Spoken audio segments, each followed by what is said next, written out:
ये पीएफएससी 2024 का जो टेस्ट सीरीज चल रहा है, वो उसमें से टेस्ट नंबर 12 जो है वो 7 जुलाई मीन्स टुमारो से स्टार्ट हो जाएगा, कल से स्टार्ट हो जाएगा। टेस्ट जैसा हिंदी इंग्लिश दोनों में चल रहा है। अब आपके पास आज का डे हम छोड़ दें और जिस दिन एग्जाम आपका 4 अगस्त है उस दिन को छोड़ दें, तो आपके पास 28 डेज बचते हैं। इस 28 डेज का यूटिलाइजेशन करो। रिजल्ट भी कल आ चुका है, कल आपका फाइनल रिजल्ट 2023 का आ चुका है, उसमें से 312 कैंडिडेट्स का भी रिजल्ट आया है, 47 का अभी पेंडिंग है। तो 47 का यानी कि रिजर्व पैनल में आएगा, जब रिजर्व लिस्ट आएगा तो ये देखो जर्नी बहुत चैलेंजिंग होता है। किसी भी आप जब बड़े टारगेट रखते हो तो बड़े चैलेंज, इनफैक्ट आज गवर्नमेंट सेक्टर में जॉब का ये क्रंच है। क्रंच इन द सेंस है कि आपके पास जो खास करके जो क्रीम वाले जॉब हैं, लिमिटेड पोस्ट हैं, so many candidates are fighting. आप किसी भी एग्जाम में लो, इनफैक्ट लोअर लेवल के भी जॉब होते हैं, 4th ग्रेड के भी जॉब बहुत सारे हैं, ग्रुप सी वाले जॉब भी हैं, उसमें भी बहुत कंपटीशन है, ऐसा नहीं है कि वहाँ आसान है। तो आप क्या, जब उस लेवल का कंपटीशन है तो आपको उससे बेस्ट देने की आशा होती है। हम हर कोई कंपटीटर है अपने आप में, लेकिन ये फेयर कंपटीशन होना चाहिए और हो रहा है एक तरह से। यूपीएससी के एग्जाम में एटलीस्ट है, फेयर कंपटीशन हो रहा है। अभी देखो नीट पेपर और बहुत सारे इशूज चल रहे हैं, तो क्या है, अनफेयर कंपटीशन है ना। किसी को क्वेश्चन मिल जाए और कोई मेहनत कर रहा है तो अनफेयर है, लेकिन यहाँ आपके पास फेयर कंपटीशन का चांस है। फेयर कंपटीशन आपको हो रहा है, आपको मिल रहा है अपॉर्चुनिटी, उसको यूटिलाइजेशन करना है। आपके पास 450 मार्क्स के रिटन पार्ट ही हैं। ये पार्ट में यदि आप अच्छा करते हो तो इंटरव्यू खराब भी थोड़ा जाता है तो आप सिलेक्शन, आप एवरी टाइम जब देखोगे बहुत सारे कैंडिडेट्स हैं 65 मार्क्स इंटरव्यू में आया फिर भी सेलेक्ट हो गए। कुछ ऐसे कैंडिडेट हैं कि 105 इंटरव्यू में आया तब भी सेलेक्ट नहीं हुए। समझ सकते हो, 40 मार्क्स का डिफरेंस है, इसका सिलेक्शन हो गया इसका नहीं, क्यों? क्योंकि इनका रिटर्न में बहुत अच्छा है और इनका रिटर्न में खराब है। तो अभी आपके पास अपॉर्चुनिटी है। जो भी कैंडिडेट्स जो रेगुलर रूप से प्रैक्टिस कर रहे हो वो करते रहो, कीप कंटिन्यू। सबसे बड़ी चीज है, आपके पास 506 वैकेंसी है। ये वैकेंसी मोर देन 1 डेकेड में हाईएस्ट है। आप पूरे एनर्जी लगाओ। जो वो कहते हैं ना बुद्ध का कि कार्यम साध्यामी बादे हम पात्यामी, कि मतलब एक तरह से मैं जब बुद्ध तपस्या करने लगते हैं तो जर्जर शरीर हो जाता है कि भाई अपने कार्य में जो लगा हुआ हूं उसको साध दूंगा।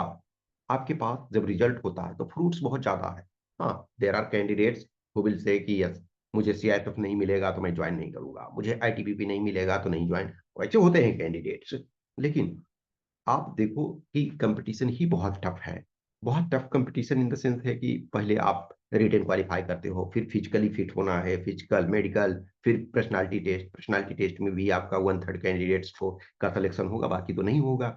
तो अब अभी आपके पास जो भी टाइम है, देखो जिनका जो रेगुलर प्रिपरेशन कर रहे थे उनके लिए तो कोई रिजल्ट का कोई मायने नहीं रखता है, कि जो इंटरव्यू में गए ही नहीं थे, जो यानी कि जिनका फर्स्ट अटेम्प्ट है इस बार 24 में, या जिन्होंने रिटर्न ही नहीं क्वालिफाई किया था, तो उनके लिए कल का रिजल्ट का तो कोई मायने नहीं रखता। लेकिन जो कैंडिडेट्स इंटरव्यू दिए, फाइनल सिलेक्शन नहीं हुआ, उनके लिए तो टफ टाइम है। तब भी आप भी टेस्ट लिखो, चीजों को वर्क करो। This is your journey, you better know your self. आप अपने को जानते हो, मैं कोई और सहानुभूति आपको दे सकते हैं।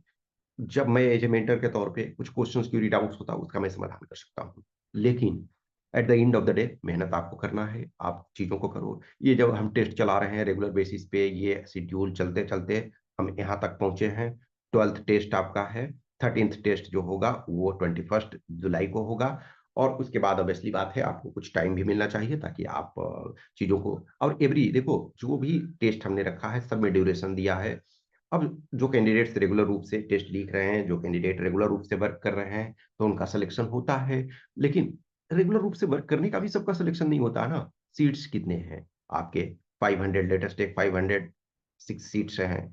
कैंडिडेट्स मान के चलो 1 लाख लोग एग्जाम देंगे। फॉर्म जितने भर रहे हैं उसके छोड़ दो, 1 लाख लोग एग्जाम तो क्या है, 0.5% है। लेकिन रिजल्ट जो है 3% का होगा रिटर्न में। फिर उसके बाद कुछ लोग फिजिकली बाहर हो जाएंगे, कुछ लोग मेडिकल में बाहर हो जाएंगे, फिर इंटरव्यू का मौका मिलेगा, लेकिन फाइनल सिलेक्शन 0.5%। तो आपके पास क्या है, एवरी 200 कैंडिडेट्स में, या एवरी 180 कैंडिडेट्स में, या 190 कैंडिडेट्स में वन का सिलेक्शन, तो फाइनल सिलेक्शन समझ रहे हो, ये चैलेंजिंग होता है, चैलेंजिंग है। तो उसको चैलेंज को स्वीकार करना, लेकिन इम्पॉसिबल भी नहीं है। बहुत सारे कैंडिडेट्स हैं, एवरी टाइम कुछ कैंडिडेट्स होते हैं जिनसे मुझे लगता है कि मे भी इसका नहीं हो सकता है, लेकिन वो फिर अच्छा सिलेक्शन हो जाता है, फिर वो बताते हैं सर हाँ ये हो गया। तो ये जर्नी है। जब आप सेलेक्ट हो जाते हो फिर कोई नहीं पूछता है कि क्या डिफिकल्ट है, लेकिन जब नहीं सेलेक्ट होते हो तो आपको अपने आप से क्वेश्चन पूछना चाहिए कि मैं कहाँ मिस्टेक कर रहा हूँ। तो जो भी आप टेस्ट लिखना चाहते हैं मोस्ट वेलकम, कहीं भी लिखो आप, ऐसा नहीं, मैं हमेशा से बोलता हूँ, हर बार मैं बोलता हूँ कि यदि आपको कोई सीनियर, कोई फैमिली मेंबर आपके कॉपी चेक कर दे रहे हैं, आपको गाइड कर दे रहे हैं, आप उनसे गाइडेंस लो। किसी आसपास के कोचिंग इंस्टीट्यूशन कहीं भी आपको मौका मिल रहा है, कोई फ्री आपको टेस्ट करवा रहे हैं, आप वहाँ ज्वाइन करो। लेकिन फ्री का मतलब ये नहीं है कि आपको उससे कोई फायदा नहीं। लेकिन जैसे मेरे पास टेस्ट लिखते हो तो बस पे करना पड़ेगा। कुछ भी questions, query, doubts related to test वगैरह है तो आप हमें इस व्हाट्सएप नंबर 8527146498 या टेलीग्राम नंबर 7404909669 पे मैसेज कर सकते हो। Okay, thank you.